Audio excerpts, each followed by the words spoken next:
আজকের পৃথিবীর সবচাইতে আলোচিত এবং ঘটনাবহুল ভূখণ্ডসমূহের অন্যতম হলো সিরিয়া।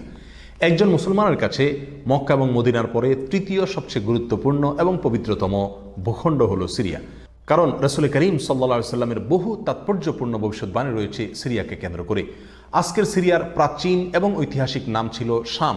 এই শামকে কেন্দ্র করে যতগুলো বর্ণনা হাদিসের কিতাবসমূহে পাওয়া যায়, সেই শামের সীমানা অবশ্য আজকের সিরিয়া থেকে বেশ খানিকটা বিস্তৃত এবং বড় ছিল।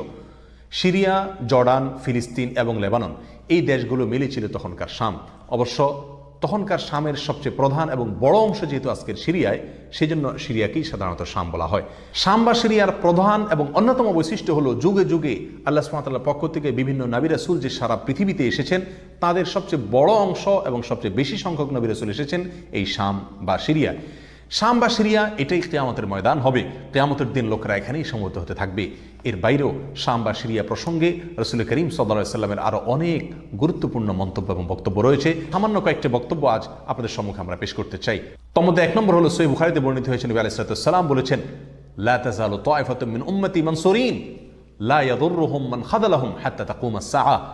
অর্থাৎ আমার উম্মতের মধ্যে একটা বিশেষ শ্রেণী, বিশেষ কিছু লোক থাকবে, একটা দল থাকবে যারা সত্যের পক্ষে লড়াই করতে থাকবে, আল্লাহর সাহায্য তাদের সঙ্গে থাকবে এবং তারা এই সত্যের পক্ষের লড়াইকে অব্যাহত রাখবে কিয়ামত কায়েম হওয়া পর্যন্ত। তাদেরকে যারা পর্যদস্ত করতে চায়, অপমান করতে চায়, ক্ষতি করতে চায়, তাদের কেউই তাদের কোনো ক্ষতি করতে পারবে না।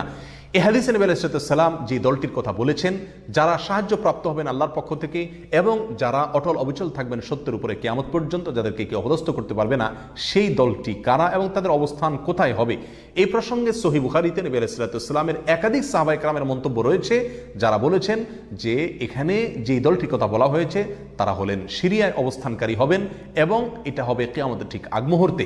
তাবরানীর এক বর্ণনা, নবী আলাইহিস সালাম নিজেও বলেছেন আল্লাহর সাহায্যপ্রাপ্ত সেই দলটি থাকবে সিরিয়ায় বা শামে। সিরিয়া প্রসঙ্গে দ্বিতীয় হাদিসটি বর্ণিত হয়েছে সহিহ বুখারীতে। বিখ্যাত সাহাবী আব্দুল্লাহ ইবনে ওমর রাদিয়াল্লাহু তাআলা আনহু বলেছেন, রাসূল করিম সাল্লাল্লাহু আলাইহি ওয়াসাল্লাম ইরশাদ করেছেন, আল্লাহুম্মা বারিক লানা ফি শামিনা ওয়াফি ইয়ামানিনা, অর্থাৎ আল্লাহ আমাদের সিরিয়ায়, আমাদের ইয়ামানে আপনি বরকত দান করুন।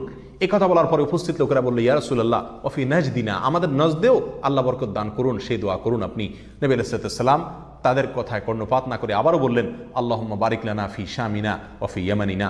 লোকেরা আবারও বললেন ওয়াফি নাজদিনা, আমাদের নজদেও। নবী আলাইহিস সালাম তখনও একই কথার পুনরাবৃত্তি করলেন এবং পরিশেষে বললেন, নাজদ সেই জায়গায় তো ফিতনা ফাসাদ হবে, সেখানে তো হত্যা, মারামারি, খুনাখুনি হবে, সেখানে তো ভূমিকম্প দেখা দিবে এবং সেখান থেকে তো শয়তানের শিং উত্থিত হবে, সেখান থেকে তো শয়তানের শিংয়ের আবির্ভাব ঘটবে, বের হবে। এখানে নাজদ বলতে কোন এলাকাকে বোঝানো হয়েছে, এই প্রসঙ্গে মুহাদ্দিসিনে